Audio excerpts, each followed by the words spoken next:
পাক আমাদের প্রত্যেককে তৌফিক নসিব বা সৌভাগ্য ইনায়েত করেছেন। সেই আল্লাহ তাআলার শুকরিয়া আদায় করার উদ্দেশ্যে আমরা সকলে একবার অন্তর থেকে উচ্চস্বরে বলে উঠি আলহামদুলিল্লাহ। তারপরে পরে তাজদারে মদিনা আহমদে মুস্তাফা সাইয়্যিদুল আম্বিয়া সাইয়্যিদুল মুরসালিনা নবী করিম সাল্লাল্লাহু আলাইহি ওয়াসাল্লাম, সেই নবী পাকের উপর শত কোটি দরুদের নজরানা বর্ষিত হোক। সকলে বলুন আল্লাহুম্মা সাল্লি আলাই, আল্লাহুম্মা বারিক আলাই, আল্লাহুম্মা আমিন। কুরআন মাজিদের ভিতর থেকে আপনাদের সম্মুখে আয়াত পেশ করেছি এবং হাদিস থেকে হাদিস পাঠ করেছি দুটি। সেই কুরআন এবং হাদিসকে সামনে রেখে বেশ কিছু গুরুত্বপূর্ণ নসিহত আপনাদের সম্মুখে রাখবো ইনশাআল্লাহুল আজিজ।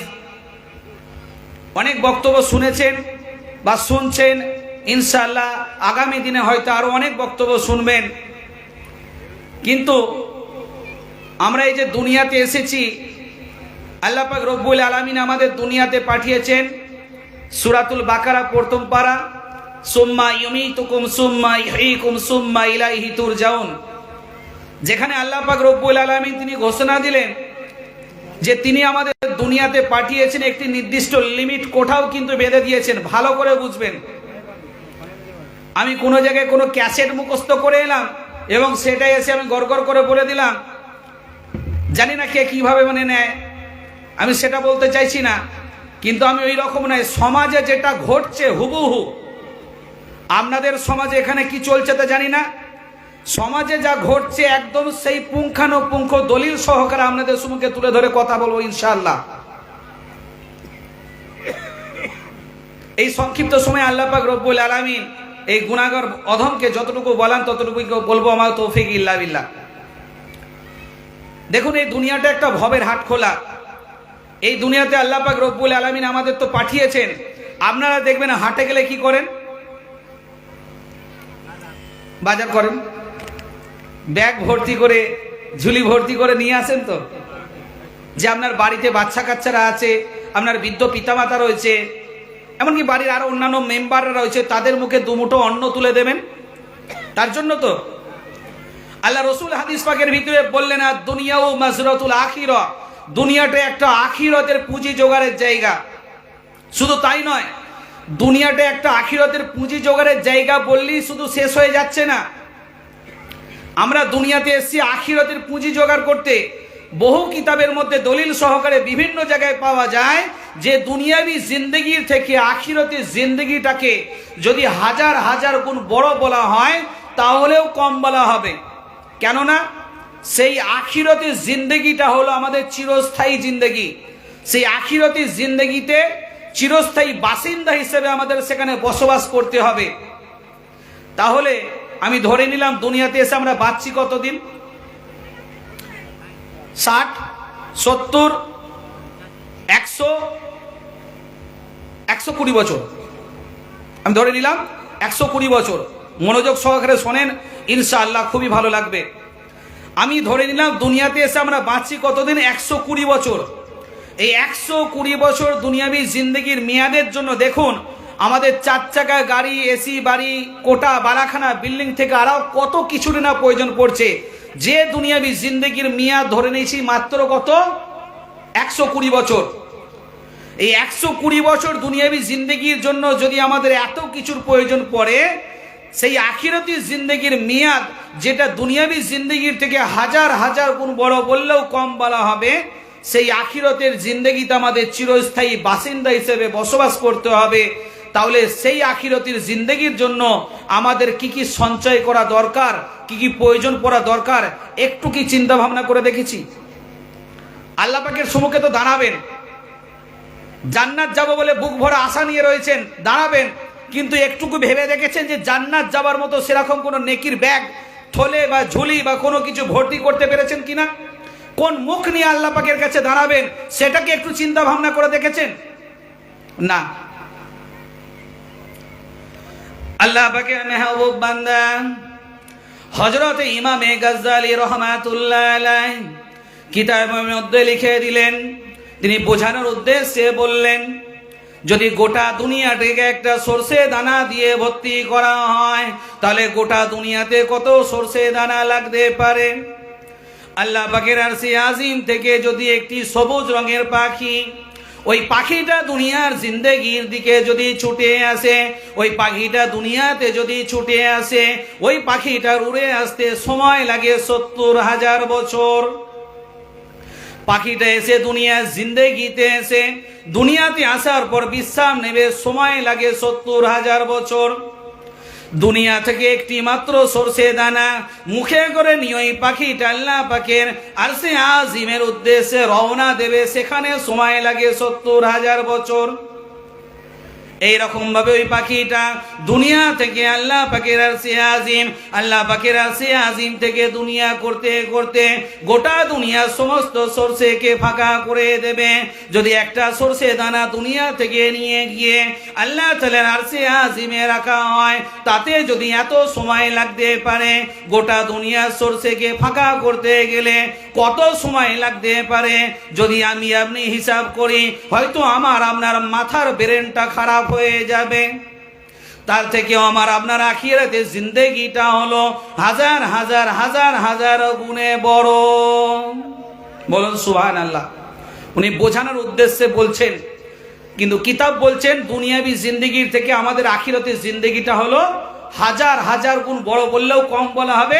সেই জিন্দেগিটা হলো আমাদের আনলিমিটেড জিন্দেগি, আনলিমিটেড সময় সেখানে চিরস্থায়ী বসবাস করতে হবে, চিরস্থায়ী বাসিন্দা হিসেবে। তাহলে তার জন্য আমাদের কি কি সঞ্চয় করা দরকার?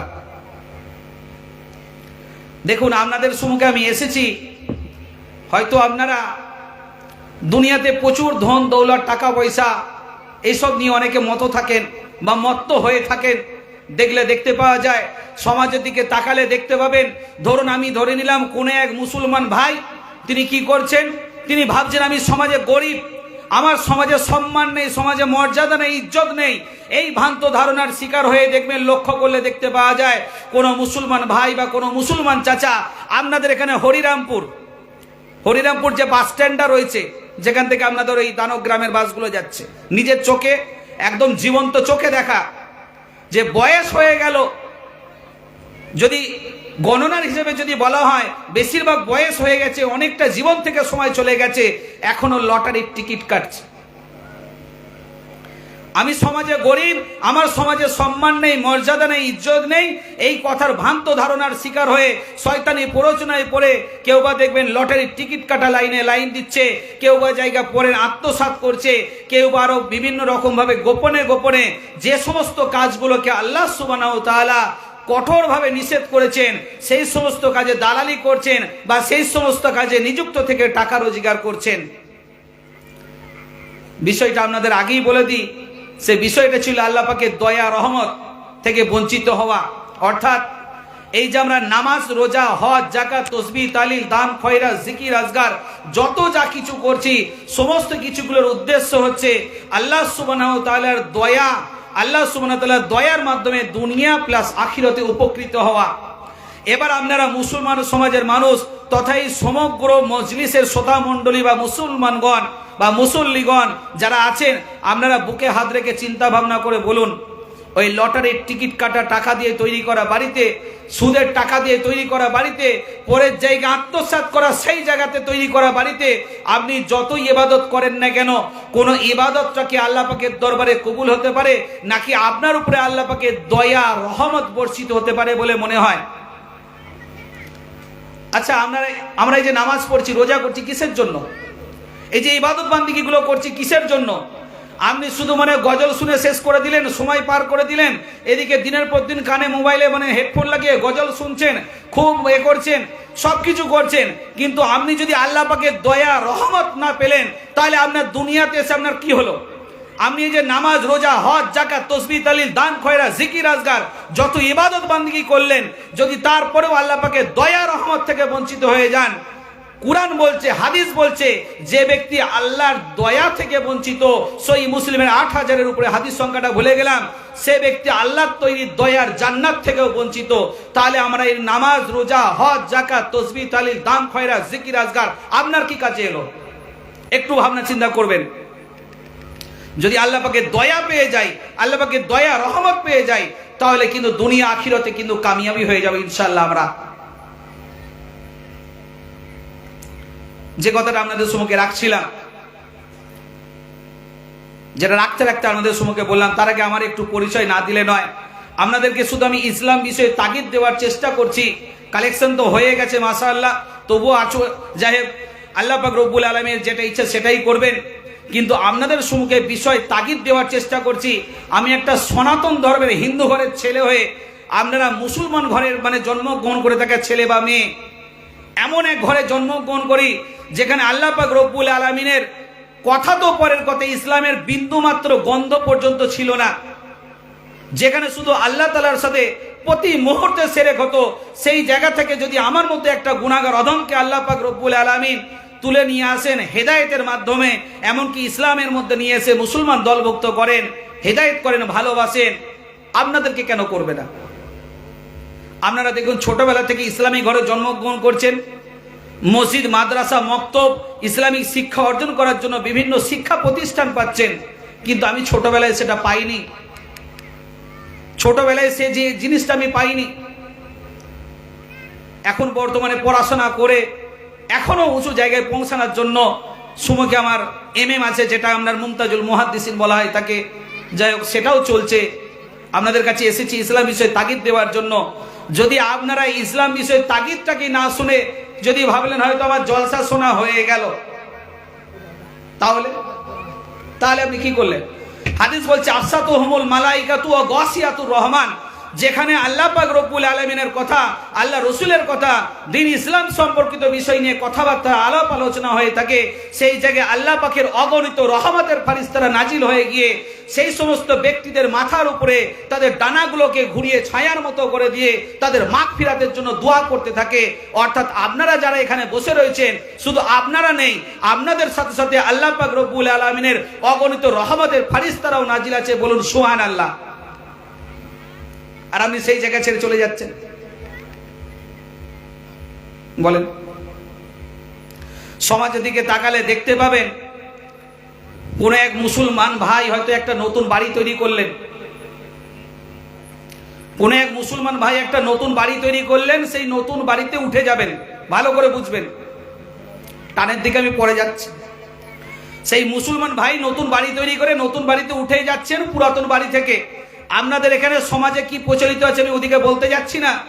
দেখা গেল পাড়ার ইমাম সাহেবকে দাওয়াত করলেন, আল্লাহ পাকের হাজী বান্দা মাদ্রাসার তালিব ইলম ছাত্র ছাত্রীদের দাওয়াত করলেন, পাড়ার মুসল্লি ব্যক্তিদের দাওয়াত করলেন, বাড়িতে তেনাদেরকে দাওয়াত করে কিছু খাওয়া দাওয়া করালেন, দাওয়াতি ব্যক্তিদের কাছ থেকে দোয়া চাইলেন। ইমাম সাহেব আর অন্যান্য দাওয়াতি ব্যক্তিরা কি দোয়া করলেন? আল্লাহ পাক এই আমার মুসলমান ভাই, আপনার এই মুসলমান বান্দা, তার এই নতুন বাড়িতে বউ বিবি বাচ্চা কাচ্চা নিয়ে সংসার করবেন, কোনো আজাব গজব নাজিল করবেন না, রহমত বরকতে ভরপুর করে রাখবেন, মিলেমিশে বসবাস করার তৌফিক দান করবেন, অর্থাৎ ইত্যাদি ইত্যাদি। আল্লাহ পাকের ভালো দোয়া, অর্থাৎ আল্লাহ পাকের রহমত নাজিল হওয়ার জন্য ভালাইয়ের দোয়া অনেক হতে পারে। আপনারা একটু বুঝে নেওয়ার চেষ্টা করেন, ও বিষয়ে বিস্তারিত ব্যাখ্যা করে সময় নষ্ট করতে চাইছি না। খুবই ভালো জিনিস। ওই মুসলমানটা কি বেশ কিছুদিন যেতে না যেতেই, বেশ কিছুদিন যাবার অতিবাহিত হতে না হতেই লক্ষ্য করলে দেখবেন বাড়ির মধ্যে বড় একটা টিভি টেলিভিশন কিনে নিয়ে এলো, বাড়ির মধ্যে বড় একটা সিডি মেশিন, ডিজে বক্স এবং আরো অন্যান্য বাদ্যযন্ত্র কিনে নিয়ে এসে সে এমন ভাবে বাজাতে থাকলো, তার তো অবস্থা খারাপ হলোই, প্লাস আশেপাশে অন্যান্য মুসলমান ব্যক্তিদের অসুবিধা হতে থাকলো।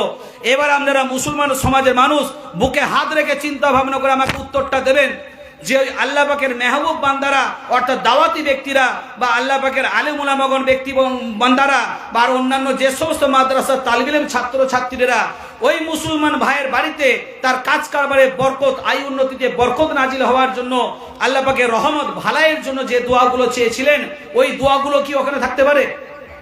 ভালো করে বুঝবেন, কখনোই সম্ভব নয়। যদি আপনি এক বালতি দুধের মধ্যে একটু চুনা ফেলে দেন, গোটা দুধটা কিন্তু আপনার নষ্ট হয়ে যাবে। আপনি ওই নষ্ট হয়ে যাওয়া দুধ থেকে কখনোই কোনোভাবেই কোনো পরিস্থিতিতেই ওই ভালো দুধকে কিন্তু ফিরে পাবেন না। হারাম জিনিসের প্রতিক্রিয়া এতটাই এফেক্টেবল, যদিও সেটা পরিমাণে কম হোক, এবং হালাল জিনিসের প্রতিক্রিয়া এতটাই কমজোর হয়ে যায় হারামের কাছে, যদিও সেটা পরিমাণে বেশি হোক, তবুও সেটা হারামে রূপান্তরিত করার মতো ক্ষমতা রেখে থাকে। যদি বলেন হাদিসের ভিতরে হযরত আম্মা জান আয়েশা সিদ্দিকা রাদিয়াল্লাহু তাআলা আনহার ঘরে, ভালো করে শুনবেন মা বোনেদের উদ্দেশ্যে এই হাদিসটা বিশেষভাবে প্রযোজ্য, সকলের জন্য তো বটেই, বিশেষ করে মা বোনেদের উদ্দেশ্যে বলছি। হযরত আম্মা জান আয়েশা সিদ্দিকা রাদিয়াল্লাহু তাআলা আনহার ঘরে একদিন একটি মদিনার মহিলা আসছিলেন, সঙ্গে তার এক বাচ্চাকে নিয়ে। ওই বাচ্চার পায়ের মধ্যে একটা নূপুর বাঁধা ছিল, যেটা আপনারা মা বোনেরা অনেকেই পায়ে নূপুর ব্যবহার করে থাকেন। আম্মা জান আয়েশা সিদ্দিকা রাদিয়াল্লাহু তাআলা আনহা তিনি ওই মদিনার মহিলাকে বললেন, ওই বাচ্চাকে সাথে নিয়ে আমি আয়েশা বলছি আমার ঘরের ভিতরে আপনি ঢুকবেন না। স্বাভাবিক মদিনার মহিলার মনটা অবশ্যই খারাপ, যদি আপনার সাথে আপনার একটা ছেলে যায় কি আপনার মেয়ে যায়, কারো বাড়িতে ঢুকতে যাচ্ছেন এবং সে যদি আপনাকে বাধা দেয় আপনার বাচ্চাটাকে নিয়ে ঢুকবেন না, আপনার তো একটু খারাপ লাগবেই যে আমি ঢুকবো আমার বাচ্চা ঢুকবে না, বা আমার বাচ্চা আমি কেউ ঢুকতে পারবো না, এটা আবার কিরকম হলো। আমাদের আয়েশা সিদ্দিকা রাদিয়াল্লাহু তাআলা আনহা ওই মদিনার মহিলাকে বললেন, কোনো মনে ব্যথা দুঃখ নেবেন না মা, আপনার বাচ্চার পায়ের মধ্যে যে নূপুরটা বাঁধা রয়েছে ওইটা পায়ে দিয়ে যদি আমি আয়েশা বলছি আমার ঘরের ভিতরে ঢোকেন, আল্লাহ পাকের পাঠানো রহমতের ফারিস্তা আমি আয়েশা বলছি আমার ঘর থেকে চলে যাবে। চিন্তা করেন, একটা নূপুরের আওয়াজে যদি আল্লাহ পাকের রহমতের ফারিস্তা চলে যায়, ভালো করে বুঝবেন শতকরা 99.% বাড়িতে রেডিও, টিভি, টেলিভিশন আর অন্যান্য বাদ্যযন্ত্রে যে গান বাজনাগুলো ফুল দমে বাজছে, তারপরে কাকুতি মিনতি করে আল্লাহ পাকের কাছে দয়া রহমত ভিক্ষা চাইছেন বা দয়া রহমত ভিক্ষা চাওয়া হচ্ছে, সেই বাড়িতে বা সেই ব্যক্তির উপরে বা সেই ব্যক্তির ফ্যামিলির উপরে আল্লাহ পাকের দয়া রহমত বর্ষিত হতে পারে বলে মনে হয়? একটু চিন্তা ভাবনা করুন, কখনই সম্ভব নয়। আপনি ভাবছেন আমি 2 লাখ টাকা রোজগার করছি, আমার 4 লাখ টাকা কোথা দিয়ে খরচা হয়ে যাচ্ছে, আমার কিছু বরকত নেই। আরে বরকত হবে কি করে?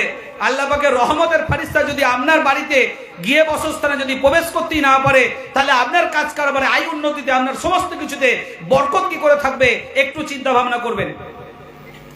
ইসলাম এটাও সাক্ষী দেয়, যে ব্যক্তি শরীয়তের হারাম জিনিস দেখে খেয়ে বা শুনে আনন্দে আত্মহারা হয়ে যায়, আনন্দে উন্মাদ বা উন্মাদিনীর ন্যায় হয়ে যায়, তখন এই মুসলমানটার নাম আল্লাহ পাক রব্বুল আলামিন মুসলমান খাতা থেকেই বাদ দিয়ে দেন একরকম।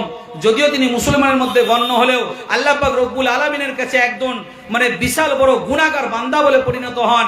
এমনকি আল্লাহ পাক তেনার উপর থেকে নারাজ হয়ে গিয়ে তেনার রুজি থেকে বরকতকে উঠিয়ে নেন। আর আপনি ভাবছেন আমার বরকত হচ্ছে না কেন, আল্লাহ পাকের রহমত হচ্ছে না কেন? ধরুন আপনি রাস্তা দিয়ে যাচ্ছেন, মাগরিবের সময় হয়ে গেল, আপনি কি করবেন? নামাজ পড়বার জন্য জায়গা খুঁজছেন, মসজিদ খুঁজছেন, যে উপযুক্ত জায়গা কোথায় গেলে আমি নামাজটা পড়বো। কোনো মসজিদও পাচ্ছেন না, কোনো মাদ্রাসাও পাচ্ছেন না, কোনো মক্তবও পাচ্ছেন না, কিছু পাচ্ছেন না, যে আপনি উপযুক্ত জায়গা পাচ্ছেন না মাগরিবের নামাজটা আদায় করবেন। কিন্তু গোটা কয়েক মন্দির পাচ্ছেন, ধরুন আপনি গোটা কয়েক মন্দির পাচ্ছেন, আপনি কি মন্দিরে নামাজ পড়বেন? পড়বেন না। কেন? সেখানে মূর্তি রয়েছে, ফারিস্তা ঢুকবে না, নামাজ হবে না, অনেক বিষয় আছে, আমি ছেড়ে দিলাম। বিভিন্ন জায়গায় যখন যেতাম, বাদার রাহুল ভাইকে হয়তো আপনারা চিনবেন, ওনার সাথে মুর্শিদাবাদের ধুলিয়ান বলে একটা জায়গা আছে, সেখানে জলসা করেছিলাম, আরো বিভিন্ন জায়গায়। যাই হোক, ওনার সাথেও বেশিরভাগ করি। আপনাদের দক্ষিণ 24 পরগনা থেকে কালকে ফিরেছি জলসা করে, তো আপনাদের এখানে সকালে এসছি দুপুরের দিকে। যাই হোক, তো সমাজে যেটা দেখছি চলছে সেটাই বলছি। এবারে চলে আসুন সমাজের ওই সমস্ত মুসলমান ব্যক্তিদের বাড়িতে ঢুকে দেখুন, লক্ষ্য করলে দেখতে পাবেন শোকেস আলমারিগুলোতে কত কাঠের পুতুল, কত মোমের পুতুল, আরো কত প্রতিমূর্তি স্থান বা জায়গাগুলো দখল করে বসে থাকে। থাকেন আপনাদের বাড়িতে, কথা বলেন, শোকেস আলমারিগুলোতে বলেন, আরো অন্যান্য বিভিন্ন জায়গায় দেখবেন কত প্রতিমূর্তির ছবি থাকে। থাকে কি থাকে না? কথা বলতে পারছেন তো? তাহলে, এবং এখানেই শেষ নয়, দেয়ালগুলোতে তাকিয়ে দেখবেন কত নায়ক নায়িকার ছবি, কত খেলার প্লেয়ারের ছবি, আরো কত ধরনের প্রতিচ্ছবি দেয়ালগুলোতে থাকে। এবার আপনি মুসলমান ব্যক্তিদের বাড়িতে যে সমস্ত প্রতিমূর্তি প্রতিচ্ছবিগুলো রয়েছে, তার মধ্যে কিন্তু কোনো জীবন আছে কি? কোনো জীবন নাই, একদম বাস্তব এবং সঠিক কথা। এবারে চলে আসুন, কম্পেয়ার করুন, অর্থাৎ তুলনা করুন। ওই হিন্দু ভাইদের মন্দিরের মধ্যে যে ঠাকুর বা প্রতিমা ছিল, তার মধ্যে জীবন ছিল কি? এটাও বাস্তব এবং সঠিক কথা। যদি ওই হিন্দু ভাইদের মন্দিরে আল্লাহ পাকের রহমতের ফেরেশতা না প্রবেশ করতে পারে, সেখানে যদি নামাজ না হয়ে থাকে, তাহলে আপনি মুসলমান হিসেবে আপনার বাড়িতে যে সমস্ত প্রতিমূর্তি প্রতিচ্ছবিগুলো রেখেছেন, তাহলে আপনার বাড়িতে আল্লাহ পাকের দয়ার রহমতের ফেরেশতা কি করে প্রবেশ করবে একটু চিন্তা করে দেখুন। যদি বলেন দলিল, চলে আসেন সহিহ মুসলিমের হাদিস। আবু তালা হলেন হাদিসটির রাবী। আবু তালা থেকে হাদিসটি রওয়ায়াত, যেখানে রাসূল করিম সাল্লাল্লাহু আলাইহি সাল্লাম বললেন, লা তাদখুলুল মালাইকাতি বাইতান ফিহি কালবুন ওয়ালা তাসবির। লা তাদখুলুল মালাইকা, আল্লাহ পাকের রহমতের ফেরেশতারা প্রবেশ করতে পারে না বাইতান ঘরে, ফিহি কালবুন, এখানে একটা আরবি মানে ব্যাকরণের ভাগ আছে, একটু বলে দিই। এই হায়ের নিচে একটা জের রয়েছে, যারা আপনারা আলেম উলামাগণ যারা রয়েছেন বুঝতে পারবেন। হায়ের নিচের জেরটা নেসবাত অর্থাৎ ইঙ্গিত বা ইশারা করছে ওই ঘরকে। ফিহি কালবুন, যে ঘরের মধ্যে থাকে কুকুর, আও অথবা ওয়ালা তাসবির, যে ঘরের মধ্যে থাকে পানির ছবি, যার মধ্যে জীবন আছে, এই ধরনের ছবি। তারপরেও ভাইজান আমি সারা রাত জেগে কাকুতি মিনতি করে আল্লাহ পাকের কাছে নিজের জীবনের প্রকাশ্য অপ্রকাশ্য গুনাহগুলোকে মাফ করে নেওয়ার জন্য ঝরঝর করে রাত জেগে জেগে ইবাদত করে করে কাঁদছেন, আল্লাহ পাকের কাছে ভয়ে কাঁদছেন, জাহান্নাম থেকে বাঁচার তাগিদে আল্লাহ পাকের কাছে চোখ থেকে পানি ঝরিয়ে কেঁদে কেঁদে আপনার চোখের নিচের অংশগুলো কালো দাগ, কালো স্পট হয়ে যাচ্ছে। কিন্তু সেই আল্লাহ পাক রব্বুল আলামিন যে আপনার উপর দয়া রহমত বর্ষণ করবেন, তেনা রহমতের ফেরেশতার মাধ্যমে রাসূল করিম সাল্লাল্লাহু আলাইহি সাল্লামের হাদিস মোতাবেক আপনার গৃহে, আপনার বাড়ি বা বাসস্থানে যদি আল্লাহ পাকের রহমতের ফেরেশতা না প্রবেশ করতে পারে, তাহলে আপনার পরিবারের উপরে, আপনার বাড়িতে, আপনার ফ্যামিলিতে আল্লাহ পাকের দয়া রহমত কি করে নাজিল হবে একটু চিন্তা ভাবনা করে দেখবেন। রাসূল করিম সাল্লাল্লাহু আলাইহি সাল্লাম একদিন সফরে গিয়েছিলেন। সেই সময় হযরত আম্মা জান আয়েশা সিদ্দিকা রাদিয়াল্লাহু তাআলা আনহা, উনি মদিনার বাজার থেকে একটা নরম গদি, হাদিসের ভিতরে এসছে গদির সমতুল্য আর কি, একটা নরম গদির সমতুল্য আল্লাহর নবী যাতে আরাম করবেন তার জন্য কিনে নিয়ে এসেছেন। ভালো করে বুঝবেন, ওই গদির যে কভারটা ছিল তার মধ্যে কিন্তু পানির ছবি ছিল। কেন? আল্লাহর নবী তিনি যখন আরাম করতেন, তিনি তখন চেরা খেজুর কাঠের উপর শুয়ে আরাম করতেন, এমনকি তেনার পিঠের মধ্যে এমন দাগ হয়ে যেত লাল হয়ে, হযরত আম্মা জান আয়েশা সিদ্দিকা রাদিয়াল্লাহু তাআলা আনহা কখনো কখনো আল্লাহর নবীর পিঠের দিকে তাকিয়ে নিজের মুখটা এতটা খারাপ হয়ে যেত, অশ্রুসিক্ত হয়ে যেত, নিজের নয়নগুলো অর্থাৎ নিজের চোখ দিয়ে পানি বেরোবো বা কোনো সময় বেরিয়েও পড়তেন। যার জন্য হযরত আম্মা জান আয়েশা সিদ্দিকা রাদিয়াল্লাহু তাআলা আনহা মদিনার বাজার থেকে একটা নরম গদির সমতুল্য কিছু জিনিসকে কিনে নিয়ে এসেছিলেন আল্লাহর নবী তাতে আরাম করবেন বলে। কিন্তু এই গদির কভারের মধ্যে ছিল পানির ছবি, যেটা যখন আল্লাহর নবী করিম সাল্লাল্লাহু আলাইহি সাল্লাম দেখলেন, সেটা তখন পরে সেলাই করে বালিশের ভিতরে ভরে দিয়ে সেলাই করার জন্য নির্দেশ দিলেন। কিন্তু আজকেকার যুগে এখানে সালমান খানের ছবি, এখানে দেখবেন পাখির ছবি, এখানে সচিন তেন্ডুলকারের ছবি, মানে এই ধরনের গেঞ্জি, এই ধরনের যে ডিজাইন, আজকে আমরা কি ফলো করছি?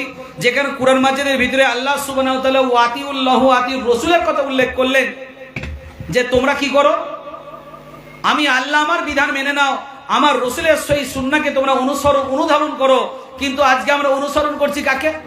ক্যাটরিনা কাইফ কিরকম ভাবে পাতলা শাড়িটা পরেছে, কিরকম ভাবে শাড়ির কোঁচটা দিয়ে পরেছে, সালমান খান কিরকম ভাবে চুলটা ডিজাইন করে কেটেছে, কিরকম ভাবে জিন্সের প্যান্টটা পরে হেলে দুলে হাঁটছে, আজকে আমরা সেইগুলো অনুধাবন করছি। যেখানে আল্লাহ পাক রব্বুল আলামিন ওয়াতিউল্লাহ ওয়াতিউর রাসূলের কথা উল্লেখ করলেন।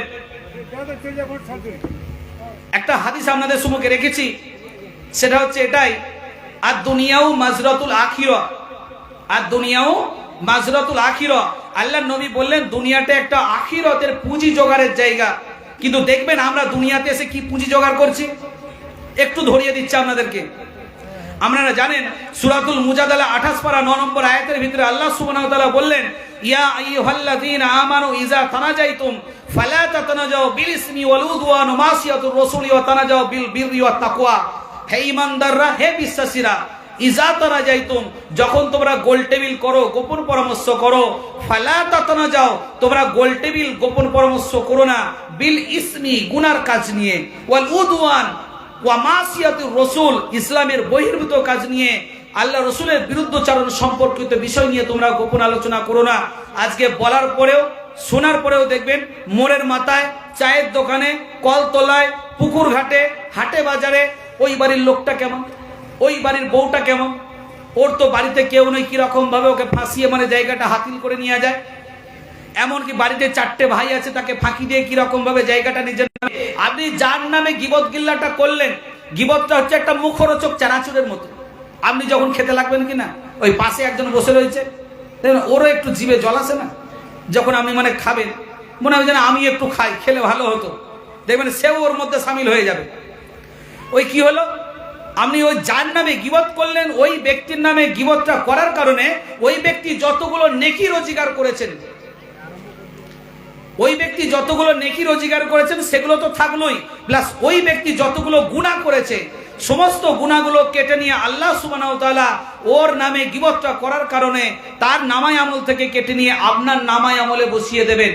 এবং আপনি যতগুলো নেকি রোজগার করেছেন সমস্ত নেকিগুলো কেটে নিয়ে আল্লাহ সুবহানাহু ওয়া তাআলা ওই ব্যক্তির নামায় আমলে বসিয়ে দেবে। তার মানে ব্যাপারটা কি দাঁড়ালো, এই শীতকাল আপনি ধরেন ফজরে উঠলেন, নামাজ পড়লেন, কিছু আল্লাহ সুবহানাহু ওয়া তাআলাকে খুশি করার চেষ্টা করলেন, কিছু নেকি রোজগার করলেন, কিন্তু আপনি দিয়ে দিলেন অন্যজনকে। আরো ভেঙে বলে দিই, তয়্যিবান ওয়া আমালু ফি সুন্নাতি, হালাল খাদ্য খাওয়া, সুন্নাত মোতাবেক আমল করা, এটা বেশিরভাগ ক্ষেত্রে আমি জায়গাতে দেখেছি অনেকে মেনে চলার চেষ্টা করলেও বা মেনে চললেও কিন্তু শেষের অংশটা রয়েছে কি, আউলিয়া সূরাতুল মুমতাহিনার 1 নম্বর আয়াতের মধ্যে এই কথাটি আল্লাহ বললেন, কি বললেন, হে ঈমানদাররা, হে মুসলমানরা, লা তাত্তাখিযু, তোমরা স্থাপন করো না, তোমরা গড়ো না, আদুবিউ, যারা আমি আল্লাহ আমার দুশমন, আদুওয়াকুম, তারা হলো তোমাদেরও দুশমন, আউলিয়া, বন্ধুত্ব, তাদের সাথে আল্লাহ সুবহানাহু ওয়া তাআলা কঠোরভাবে বন্ধুত্ব করতে নিষেধ করলেন। আজকে দেখুন এর আগের স্টেজের দিকে চলে যাবেন, সিএএ, ক্যাব, এনআরসি, এনপিআর থেকে আরম্ভ করে বহু ঘটনা চলে গেছে। এখানে একটা শুট পরিকল্পনা, এটা অভিনয়, যত গুন্ডা বদমাইশের অভিনয়, কোন মুসলমান নাম দিয়ে, মুসলমান ব্যক্তির অভিনয় দিয়ে বা মুসলমান নামে কাউকে অভিনয় করে দেখানো হচ্ছে। তার মানে কি, মুসলমান মানে হচ্ছে এই ধরনের। এই সমস্ত কাজের পেছনে আল্লাহ পাক রব্বুল আলামিন ওই সমস্ত ব্যক্তিদের আল্লাহ পাক রব্বুল আলামিন তাদের সাথে হাতে হাত মিলাতে নিষেধ করলেন, তাদের সাথে বন্ধুত্ব স্থাপন করতে নিষেধ করলেন। করার পরেও আজকে সমাজের কিছু নামধারী মুসলমান, যাদেরকে কোরআনের ভাষায় আল্লাহ সুবহানাহু ওয়া তাআলা মুনাফিক বলে উল্লেখ করেছেন, আপনারা আমার থেকে হয়তো বেশি ভালো জানবেন,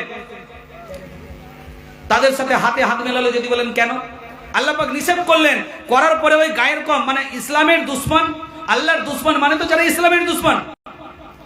আপনারা যদি ইসলামের যারা দুশমন হচ্ছে তারা তো আল্লাহর দুশমন। আপনারা যদি সেইটা বুঝতে না যদি না পারেন তাহলে কি হলো, আল্লাহ পাক রব্বুল আলামিন কঠোরভাবে নিষেধ করার পরেও তাদের সাথে এমন ভাবে হাতে হাত মেলালো। যদি বলেন কেন, কেউ উঁচু উঁচু গদি পাবে বলে, কেউ মোটা মোটা বান্ডিল বান্ডিল নোট পাবে বলে, আরো কেউ কিছু ব্যক্তিগত স্বার্থের জন্য তাদের সাথে হাতে হাত মিলিয়ে আজকে তাদেরকে দেশের উঁচু উঁচু পদে বসিয়ে দিয়ে এলো। এবং তারা দেশের উঁচু উঁচু পদে বসে কি করলো, দেখুন মাদ্রাসাগুলোকে ভাঙচুর করছে, মসজিদগুলোকে ভাঙচুর করছে।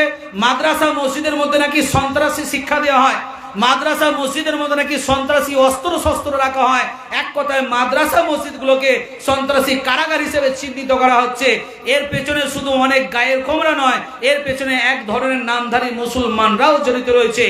আজকে যদি আমি মনে করি কুরবানির সময় আমার গরুর গোস্ত গরু জবাই হলো, আমি 5 কেজি 10 কেজি করে গরুর গোস্ত খেলাম, মাথায় টুপি দিলাম, মানে মুখে দাড়ি রাখলাম, পরনে পাঞ্জাবি পরলাম, আর ঠকাঠক করে সেজদা ঠুকে দিলাম, আমি মুসলমান হয়ে গেলাম? কখনই সম্ভব নয়। মুসলমান হয়ে গেলাম বলেন?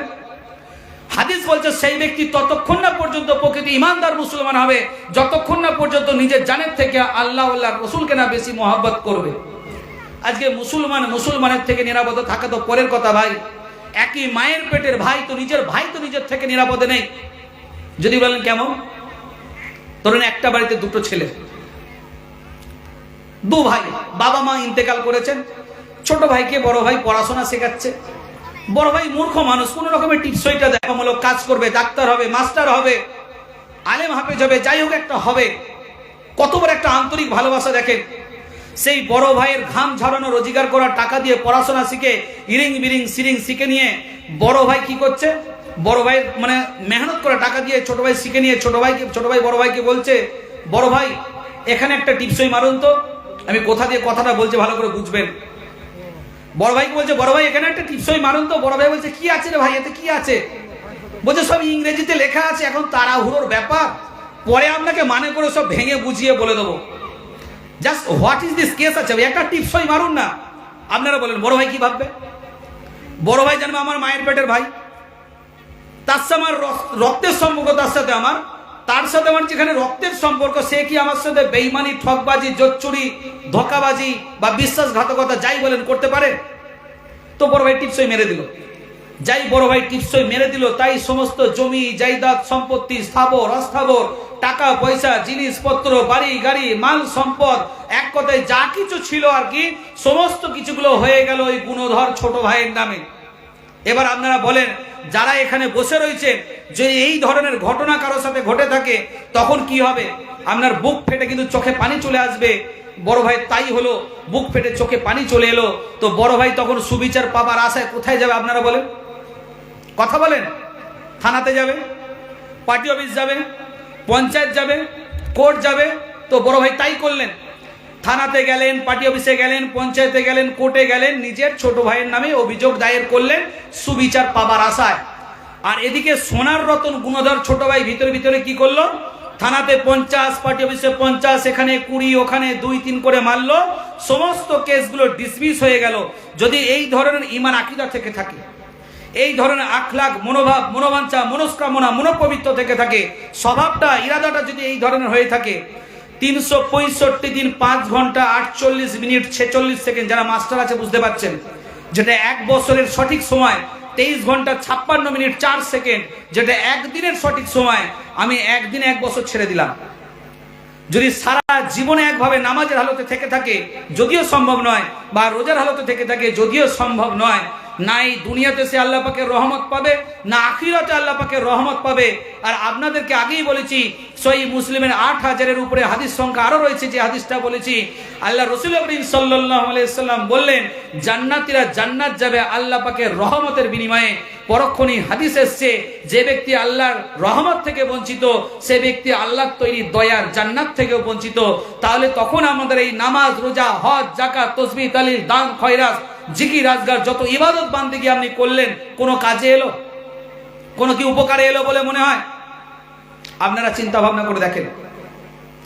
আমি তো একটা সনাতন ধর্মের হিন্দু ঘরের ছেলে হয়ে আপনাদেরকে তাগিদ দিচ্ছি, ইসলামের প্রতি বোঝানোর চেষ্টা করছি। যে জায়গাটা আমাদের আসল দরকার, আগে সেই বিষয়টাকে ভিতরে আপনাদের ভিতরে ঢোকানো, বোঝানোর চেষ্টা করছি। আপনারা হয়তো আমার থেকে অনেক জ্ঞানী হতে পারেন, হওয়াটাই স্বাভাবিক, কারণ আপনারা ছোট থেকে মুসলমান করে জন্মগ্রহণ করেছেন।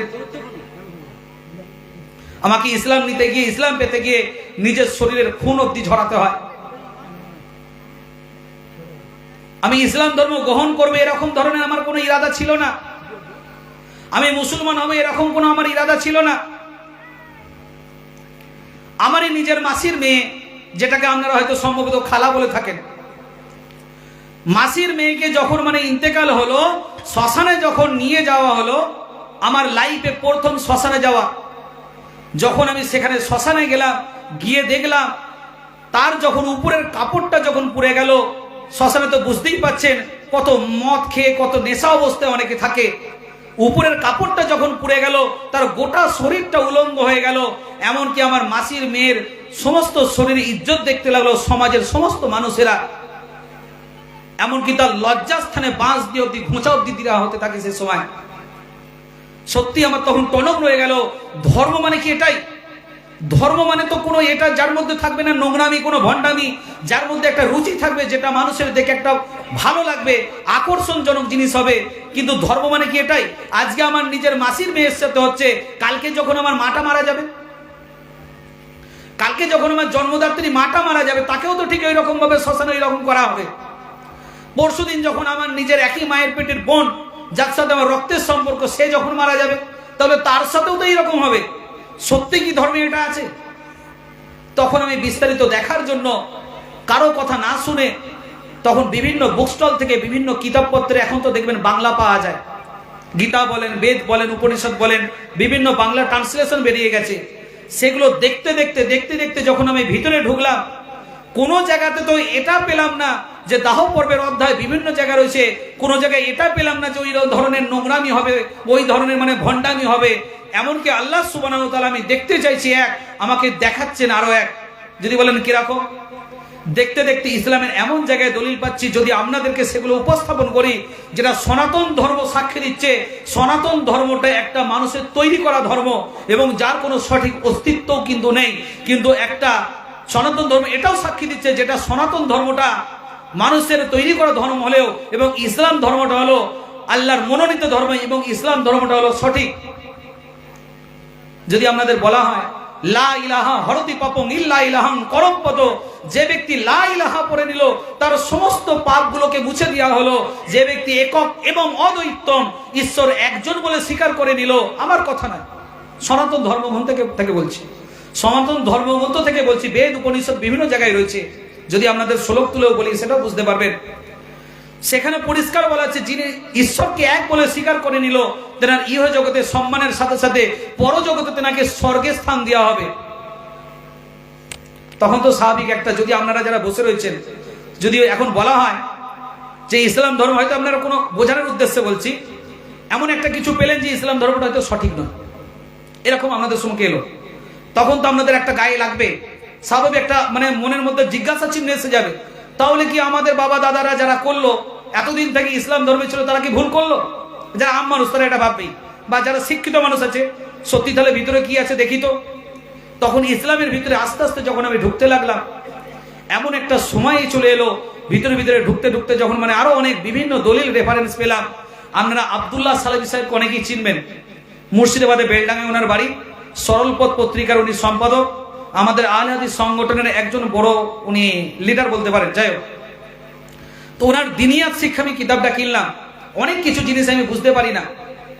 কলকাতা সল্টলেক বলে একটা জায়গা আছে, সেখানে অ্যাকাউন্টিং পোস্টে আমি কাজ করতাম, মাসে মোটা বেতনও ছিল। যাই হোক, সেই জায়গাতে কাজ করতে করতে যখন এই সমস্ত জিনিসগুলো একের পর এক আমার ভিতরে আসতে লাগলো, আমি অনেক জিনিস বুঝতে না পারে মাসাও করা, খিলাল করা, আমার কাছে অজু মানে তখন একটা হাত পা ধোয়া। কেন, পাশে আমাদের মুসলিম পাড়া রয়েছে, সেখানে মাঝে মধ্যে আমি ক্রিকেট খেলতে যেতাম, সেখানে আমি দেখেছি কিভাবে কি করা হয় না করা হয়। আমি দেখেছি যে তারা মাগরিবের সময় হয়ে গেল, কলে অজু করছে, আমি ভাই কি হচ্ছে এটা, বলছে আমাদের অজু হচ্ছে নামাজ পড়বো। ওইটুকুই আমার দেখা, যে অজু মানে আমার কাছে হাত মুখ ধোয়া। আমি ভিতরে ভিতরে তাই করতাম।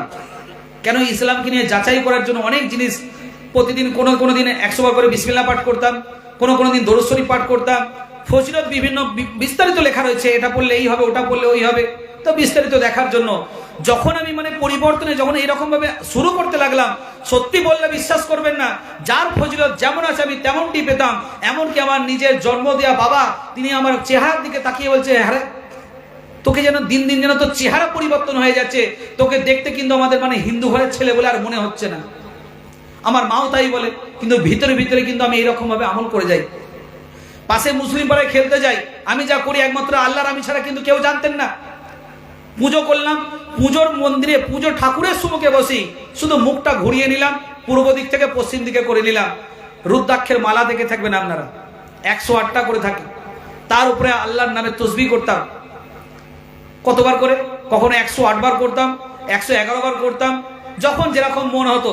কেন, ওই মালা ধরে যদি আমি তসবিহ করি তাহলে আমার বাবা হয়তো বুঝতে পারবেন না যে আমি কি করছি, হয়তো ভাববেন যে আমি ঠাকুরের সম্মুখে বসে আছি, মালা ধরে তসবিহ করছি, হয়তো ঘুরে বসলেও সেটা সন্দেহ করতেন না, কিন্তু তারপরে ভাববে হয়তো আমি ঠাকুরেরই কোনো জপ করছি, কোনো গুরুমন্ত্র জপ করছি। যখন একের পর এক মানে বিভিন্ন রকম ভাবে ভিতরে ঢুকতে লাগলাম, আমার কোম্পানিতে একজন রাজু বলে একটা ছেলে ছিল, আমার বন্ধু, দিনার মাধ্যমে হাফেজকারী মাওলানা সাইফুল হাদিস আজিজুল মোল্লা মাদানী সাহেব, উনি আমার শিক্ষাগুরু। আপনারা 10 ঘোড়া মাদ্রাসা হয়তো অনেকেই নাম শুনে থাকবেন, হুগলি জেলার ধনেখালি হল, হাওড়া থেকে বর্ধমান আসতে গেলে কড লাইনে একটা স্টেশন পরে ধনেখালি হল, ওর পরে স্টেশন সিবাইচন্ডী, হাজিগড়, গুড়াপ রয়েছে। যাই হোক, ওই ধনেখালি হল থেকে যেতে হয় 10 ঘোড়া নিজামিয়া আবাসিক মাদ্রাসা, সেই মাদ্রাসার উনি প্রতিষ্ঠাতা, ওনার জায়গা দিয়ে সমস্ত কিছু, উনি মাদ্রাসার হত্যাকর্তা। তো ওনার ফোন নম্বরটা আমি ওনার থেকে নিলাম, আমার বন্ধুর থেকে। ওই মাদানী সাহেবের সাহায্যে আমি ওনার কাছে যখন গেলাম, গিয়ে উনি আমাকে বিভিন্ন কিতাবপত্র একের পর এক রেফারেন্স সহকারে দিতে লাগলেন। এমনকি ইসলাম বিষয়ে বোঝার জন্য, সঠিকটা জানার জন্য আমি ওনার কাছে জানতে চেয়েছিলাম যে মৌলী সাহেব, তাহলে আমরা কি এতদিন থেকে ভুল করছি, বা এই জিনিসগুলো কি আমি যে আমল করছি কিন্তু ফজিলত যেমন রয়েছে তেমনও পাচ্ছি, আমার চেহারা পরিবর্তন হয়ে যাচ্ছে, যেটা আমার গ্রামবাসীরা বলছে, আমাকে কিন্তু একজন সনাতন ধর্মের ছেলে বলে লাগছে না, এটা অনেকের মুখ থেকে শুনতে পাচ্ছি। আমি কিন্তু নিজে কোনোদিন আয়নার সম্মুখে দাঁড়িয়ে কোনোদিন বুঝতে পারি না, আমি নিজেকে বুঝতে পারি না। তো উনি আমাকে বিভিন্ন কিতাবপত্র দেওয়ার পরে এমন একটা সময় আসে যখন আমি সত্যিই দেখলাম যে আমি ইসলাম জগতের মধ্যে থাকাটাই সঠিক, আমি একটা অন্ধকার জগতের মধ্যে ছিলাম। ওনার কাছে আমি কলেমা পড়ে মুসলমান হই, তারপরই আমার ওনার কাছেই পড়াশোনা।